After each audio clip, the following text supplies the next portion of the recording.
If there's anything we can count on as medical coders, it's that there's going to be change. And at the very least, the code sets are going to change every year.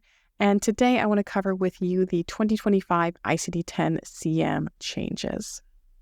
Hey there, I'm Victoria, and if you like medical coding and learning about medical coding or careers in medical coding, definitely subscribe to this channel because I got all the hot tips you need.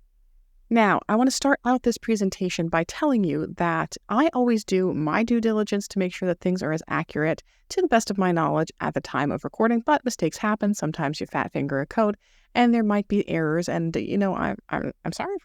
But also, don't forget that it is your responsibility to make sure that you are double checking that the information is accurate within your region, scope of practice, and all of that good stuff. Now again, I'm Victoria Mull. I'm a certified professional coder, outpatient coder, risk adjustment coder, plastic and reconstructive surgery coder, professional medical auditor, family practice coder, and E&M auditor. I'm also an approved instructor and fellow, as well as a big ol' nerd. So when I'm not doing medical coding and making YouTube videos, I am typically at Disney or Universal. I'm a big Orlando fanatic. I love going out to comic book conventions. I love going out to theme parks. And I also am an amateur dancer and aerialist, so you'll often find me jumping up and down, swinging around on things. Let's start out with what has changed this year. So it's another small year for ICD-10-CM. Honestly, last year we only saw a little under 400 new codes compared to the prior year, which was over 1,000. And this year we've got a menial 291 new codes, so not a lot. And I theorize that we may see this continue to grow smaller as more countries are already moving towards ICD-11, and the United States is still stuck on ICD-10 with no planning for ICD-11 in sight. If you remember the switch from ICD-9 to ICD-10, we saw increasingly smaller numbers and then finally a freeze on that code set prior to the planned transition in the United States. Now, most of these revisions that we have, of these 14 revisions, were pretty much typographical corrections. A lot of the typographical errors were in the data file itself, but then were corrected by the publishers of the book. So, for example, the AAPC caught that handgun was spelled incorrectly in several entries and fixed that prior to their print version going out, so you would not have even known that they were spelled incorrectly to begin with. I want to talk a little bit, though, in general about ICD-10-CM and kind of who writes this stuff, because I don't have a lot of codes to cover, and I got to fill some time. So we have the bulk of our ICD-10-CM code updates on October 1 of every year, but there are actually 2 public forums that occur typically in March and September, and that's where the magic happens. That is where we have all the discussion of these proposed code changes. So the discussions and the information and everything are posted on the CDC website, so you can find out all the information there. They have the recordings of the sessions. They have how to access the next session, like the links to get in, like everything. We just finished up, as the date I'm recording this, the September session. So the next one won't be until March. So if you want to have any codes that you're like going to propose or put together for that March meeting, the deadline to do that is December 6th. A lot of the new code proposals come from various specialty societies. So for example, if there's need for a new obstetrical tracking, there will often be a proposal by the Specialty Society for OBGYN. They'll submit all that supporting material for that and have those discussions about how we should implement this new code, possibly where it should go. So everything, though, is on the CDC website. Those committee meetings are there. You can find the recordings, you can find the topic packets, all of the information, even the stuff here it has about the proposal process. You can find that on the CDC website as well. How do we get a new code? How is a new code born, so to speak? So first, we need to identify the need for the new code. So the first thing you need to do is clearly define the medical condition, that procedure or concept that we need that new ICD-10-CM code for. We have to gather all of the evidence, all the clinical and statistical information, prevalence, impact on healthcare, or gaps in current coding, like where is this not falling in? And then we have to prepare the supporting documentation. So collect the comprehensive materials, clinical descriptions, literature, data on utilization, any evidence of the condition's impact on patient care. And if we have coding scenarios, that can be helpful too. Then you have to complete the proposal form and submit all of that additional information in there. So that form is on the CTC website. You fill out all the required fields, a detailed description of the proposed code, suggested code number, the rationale, any coding instructions or guidelines that need to accompany it, and then you submit it to the Coordination and Maintenance Committee. They oversee all the ICD-10-CM updates, and then those proposals are reviewed at the public meetings that they have twice a year, those March and Septembers. And then you will likely have to engage in the review process, be prepared to participate in there. So you might have to present your proposal or respond to questions or provide additional data or clarification if they have further questioning regarding this. And then follow up and monitor the process. So keep track of the proposal, make any necessary revisions based off of the feedback from the committee. Let's get into the guideline changes. There's usually not a lot of coverage on the guideline changes. People tend to get the data file and they just go, these are our new codes, these are our change codes, this is what was deleted. And the data files don't often cover the guidelines themselves. So typically there's not like a downloadable file you can get with guideline changes. I usually get them by just going through the guidelines. I download them and then I see whatever has been bolded or italicized to indicate that there's changes. I'm not going to go over the really small ones, the grammatical changes or things that really don't change the context of the guideline, but there were kind of a couple of tweaks that I do want to highlight. First is in regard to sepsis. So we have a little change here, and we did have, this is actually the second year in a row that they've tweaked this particular guideline on sepsis. So now it's changed that it says for sepsis following a post-procedural wound, a code from T81.41 to T81.43 infection following procedure or T81.49 infection following a procedure or other surgical site, or a code from, and then it gives the O codes, infection of obstetrical surgical wound, or 086.09 infection of obstetric surgical wound or other surgical site. So just kind of specifying some additional codes that would be included in the sequencing guidelines for this particular guideline of sepsis following a post-procedural infection. We also have this new guideline, and it specifies the codes from the E10.A section, which is for type 1 diabetes pre-symptomatic, are assigned for early stage type 1 diabetes that predates the onset of symptoms. And then we have one for myocardial infarctions, just a tiny little tweak that I wanted to include, and that's the term if applicable, and then the character extension because we tweaked that code. So if applicable, if you remember, if applicable means that if we have that, we should include it. So this is kind of, I feel a little bit more pertinent because it's saying you don't have to include it. This is just if it's applicable, we want to make sure to assign that additional code. Now let's get into the code changes. I'm going to cover a lot of the new codes. And since there wasn't a ton of codes that were revised or basically deleted because they were converted to parent codes, I'm going to lump those all together in the final couple of slides. And then we're going to be mostly covering just the new codes that we're having.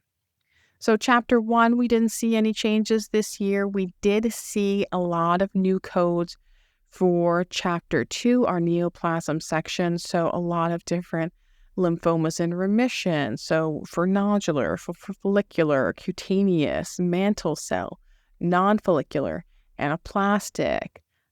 We have the ones for mediastinal, non-Hodgkin's lymphoma, subcutaneous paniculitis, T-cell lymphoma, heavy chain disease, and more. So lymphoma is a cancer that affects the lymphatic system, which is a key part of the immune system. And this system includes the lymph nodes, the spleen, thymus gland, and bone marrow, and lymphoma can impact all these areas and other organs throughout the body. So having these new codes is important because the main goal of lymphoma treatment is to eliminate as many of the cancer cells as possible, aiming for complete remission where there's no evidence of that disease. Some patients can be cured, but others, especially those with non-Hodgkin's lymphoma, may live for years with controlled disease, even if some of it remains detectable through imaging.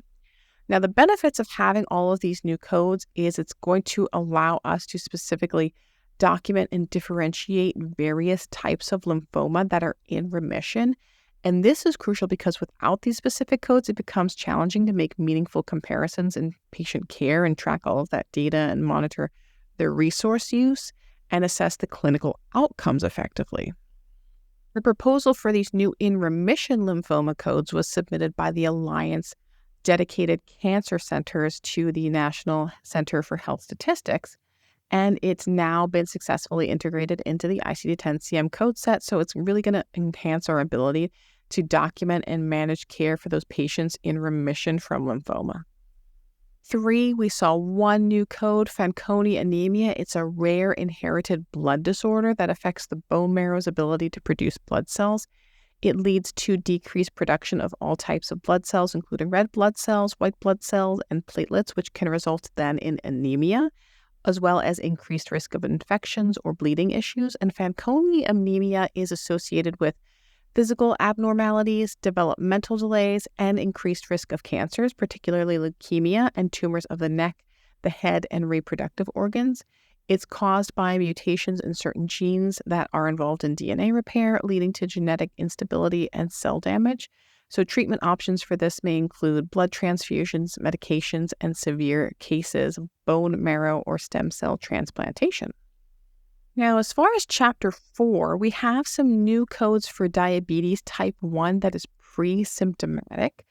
Pre-symptomatic type 1 diabetes refers to the early stage of type 1 diabetes where the immune system has started attacking the insulin-producing beta cells in the pancreas, but symptoms have not yet appeared. During this stage, blood tests may detect autoantibodies associated with type 1 diabetes, indicating an ongoing autoimmune response, but blood sugar levels remain within the normal range, and there's no signs of diabetes that we would typically see, like the things like increased thirst, frequent urination, or weight loss. So identifying pre-symptomatic type 1 diabetes is important because it allows for monitoring and potential early intervention strategies to delay or prevent the progression to full-blown type 1 diabetes. Interestingly, one of the things that was proposed in the last March meeting that hasn't been included yet into any of the updates was a code for type 2 diabetes in remission. And I think that should be an interesting one once it makes its way into the code set, if it does. We also have new codes for the different class of obesity. Now, when I first saw these, my thought was like, why do we need different classes of obesity when we have things like obesity versus morbid obesity, as well as the status codes for the BMI? So this was actually proposed by the American Academy of Pediatrics because having a high BMI for age is associated with a lot of cardiovascular risk factors. Now, it does appear as though these are not PEDS-only codes. There are also not any current excludes notes stating that you can't use the obesity classes and other obesity codes. But based off of the general information available, it seems like the class 1 would be mild obesity, so BMI is 30 through 34.9. Class 2 obesity would be moderate obesity, so BMI is 35.0 through 39.9. And then class 3 would be severe morbid obesity with BMIs of 40.0 or higher. There's also E88.82 for obesity due to disruption of the MC4R pathway. Obesity due to disruption of the MC4R pathway, which is the melanocortin 4 receptor pathway, is a form of genetic obesity that's caused by mutations in that gene, which play a crucial role in regulating appetite and energy balance. And when that pathway is disrupted, typically by a mutation that affects the receptor's function, it leads to increased appetite and reduced energy expenditure, resulting in early onset severe obesity. The condition is the most common monogenic cause of obesity, and management often includes lifestyle interventions through specific therapies, including MC4R pathways, are being explored. We also have new codes for the different levels of hypoglycemia. Now, even though we have these levels, the unspecified code E16.2 is still active, but of course we should, for greater specificity, encourage providers to document that level of hypoglycemia when it's known.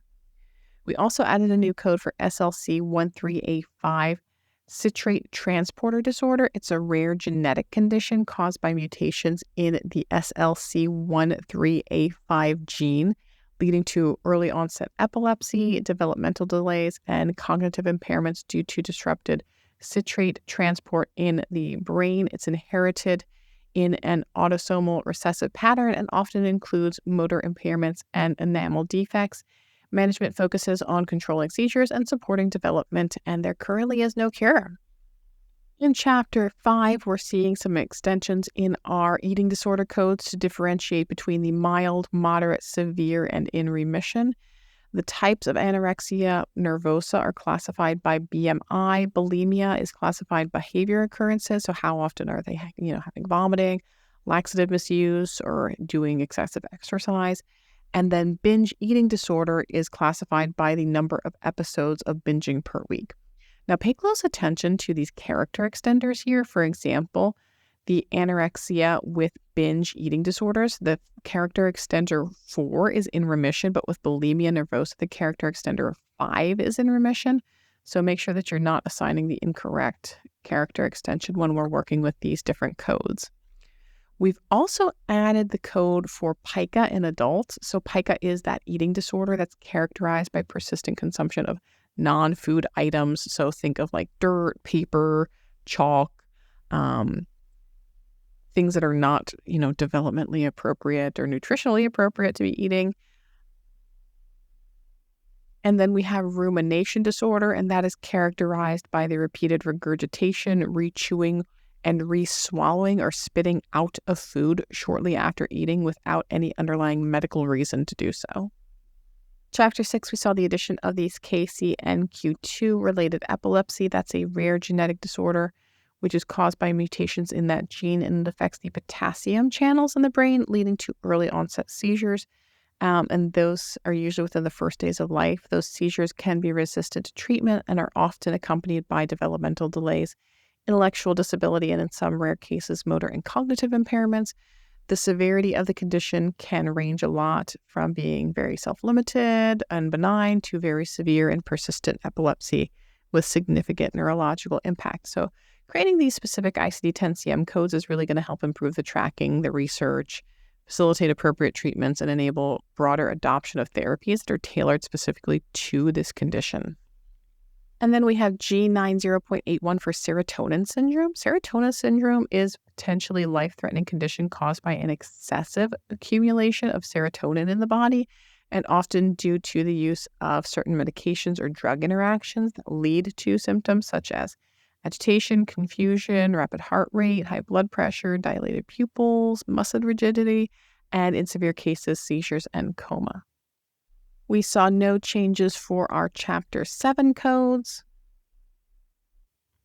No changes for Chapter 8.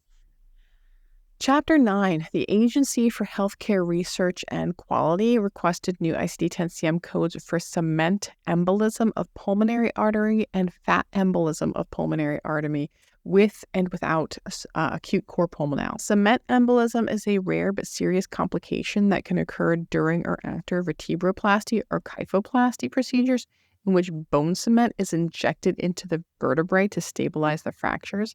It happens when the cement unintentionally enters into the bloodstream and then travels to other parts of the body, especially the lungs or other organs, and it can cause things like respiratory distress, pain, or other complications depending on where that location of the embolism is.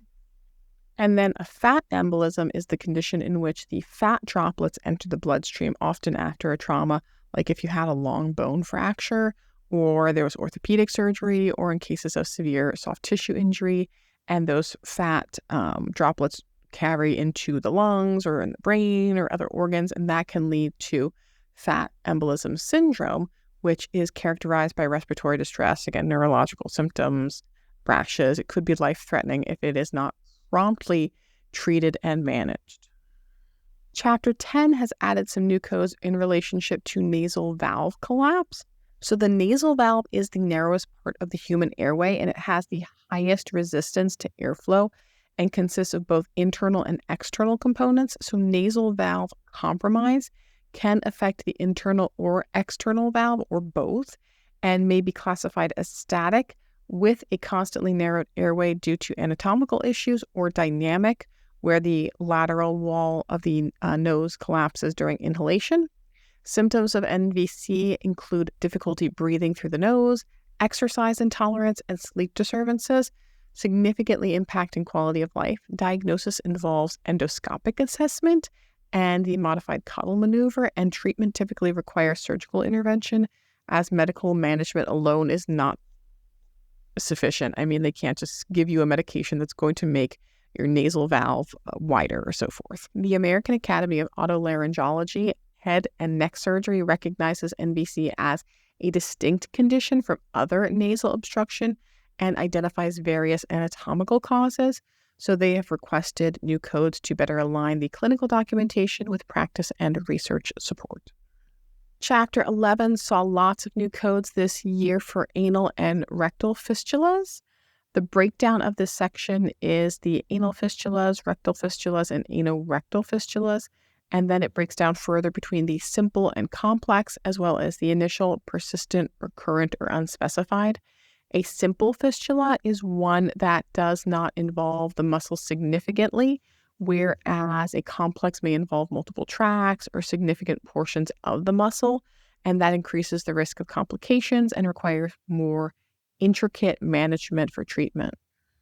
We had a handful of new codes for Chapter 12, diseases of the skin and subcutaneous tissue, starting with cholestatic pruritus, and that's an intense itching both inside and outside of the skin, and it's caused by liver disease, often persisting despite treatment and severely impacting the quality of life, including things like loss of sleep, and in some severe cases, if it's bad enough, suicidal ideation.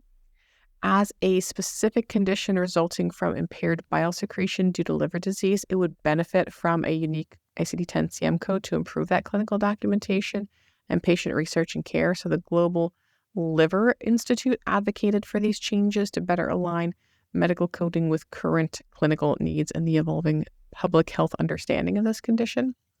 We also have FFA, frontal fibrosing alopecia, that was added, and that is a type of scarring hair loss that was first described in 1994 and mainly affects the front and sides of the scalp, leading to permanent hair loss in those areas, as well as on the eyebrows, eyelashes, and sometimes other body hair.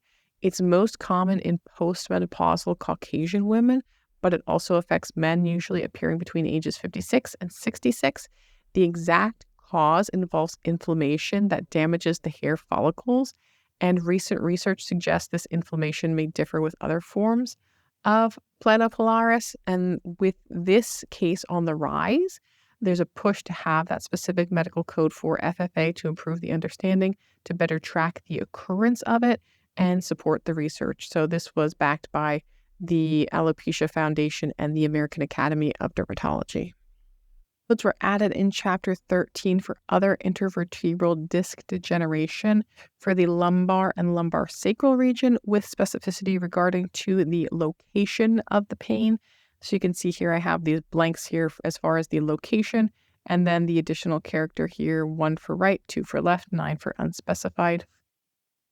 We also have new codes for synovitis and tenosynovitis, which was actually requested by AHIMA.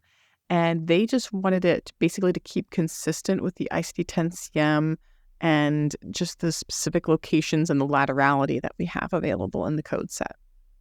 There were no new codes for Chapter 14, 15, no new 16 codes. Then we start seeing some more for Chapter 17, our congenital malformations. So we have BAV, or bicuspid aortic valve, Q2 3.81, and that was added because they felt not having it impaired longitudinal follow-up. We've been hearing that word longitudinal, I feel like, a lot lately. That must be one of the new buzzwords like synergy. We also added new codes for bicuspid aortic valve, as well as congenital mitral valve cleft leaflet and other malformations of the valves. 8.6 was added for Kleefstra syndrome, and that is a genetic disorder caused by changes to the EHMT1 gene. And by the way, I just want to stop here and let you guys know that this is like extensively written out in my notes. I do not have all of these gene letters and numbers memorized. The changes in that gene lead to things like intellectual disability, developmental delays, autism, and distinct facial features. It affects people from all backgrounds equally, so it can affect anyone, and it includes other health problems like epilepsy, heart and urinary tract defects, mental health issues, and severe psychosis and sleep problems. It often appears during the teenage years, and KS affects about 1 in 25,000 to 35,000 people, which means around 11,000 of individuals totally in the U.S. One new code was added in Chapter 18, which is R for 1.85 for anosognosia, and that's a condition in which a person is unaware of or unable to recognize their own illness or disability, often seen in neurological or psychological disorders such as stroke, brain injury, schizophrenia, or dementia, and the lack of awareness is not due to denial, but instead caused by brain dysfunction, making the individual genuinely unable to perceive their condition. Chapter 19 codes for immune checkpoint inhibitors have been added. Unlike typical drug adverse effects that occur during treatment and resolve after discontinuation, immune checkpoint inhibitors can cause adverse effects that emerge during or long after treatment, sometimes months or even years later, and can develop into chronic conditions. So identifying these patterns in the long-term data is crucial for better monitoring, better understanding of the delayed adverse effects, identifying key predictors, and improving assessment of treatment outcomes and responses. You'll see when we get into the Z codes, there's also additions of personal history codes for immune checkpoint inhibitors. And there's also been some additions in Chapter 19 to particular wound, dehiscence, and disruption codes.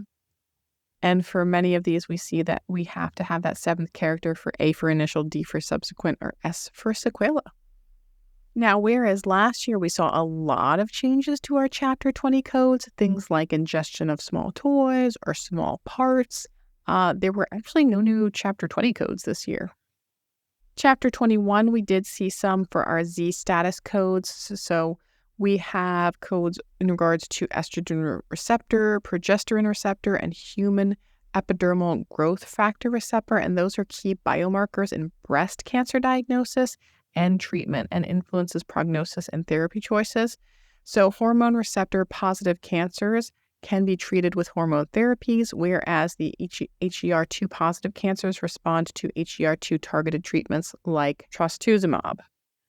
Triple negative breast cancer, which lacks the ER, PR, and HER2, is aggressive, more common in younger women, in Black and Hispanic women, and those with the BRCA1 mutation or the BRCA1 mutation, and with limited treatment options and poor outcomes. Now, despite the significance of these biomarkers in managing breast cancer, there were no specific ICD-10-CM codes for the PR or HER2 status or for triple negative breast cancer, which impacts clinical documentation, research, understanding treatment outcomes. So the National Minority Equality Forum has proposed these new codes.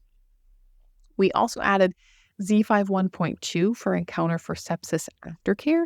That was proposed by the University of Colorado and UC Health and supported by the American College of Chest Physicians and the American Thoracic Society to better track the risk of readmissions and long-term complications faced by people who were previously admitted for sepsis and were discharged. Currently, around 40% of sepsis survivors discharged to post-acute care are readmitted within 90 days, often due to new or worsening infections or organ dysfunctions. So yeah, definitely important to track that we are taking care of these sepsis patients. New social determinants of health codes were added for insufficient health insurance coverage, as well as insufficient welfare support. The American Society of Hematology also requested new ICD-10-CM codes to represent Duffy phenotypes due to their impact on health, particularly for people of African or Arab ancestry, who often have the Duffy null phenotype, which is associated with lower absolute neutrophil counts without causing clinical harm. Now, current ANC reference ranges are not accurate for these individuals, leading to unnecessary testing, inappropriate treatment changes, and exclusion from clinical trials. We also added some new pediatric BMI codes, as well as personal history codes for colon polyps, and the Z92.26 for personal history of immune checkpoint inhibitor therapy, which we talked about a little bit earlier. No changes were made to Chapter 22. We had 3 deletions. There's going to be sometimes you'll see people will list a lot of deleted codes, but what they really are were more so converted to a parent code, meaning that they are now extended with additional digits, but we did delete these particular wound dehiscence codes because we've developed some new ones. Wait, there's more. ICD-10-CM is only the tip of the iceberg. January 1, we have brand new changes coming to CPT. There's going to be 270 new codes, 112 deletions, and 38 revisions to the CPT code set. More to come on that, but yeah, that's the bulk of the ICD-10-CM 2025 changes for this year. If you have any questions, definitely let me know in the comments below. Otherwise, I will see you guys in the next video. And until then, just keep on coding on.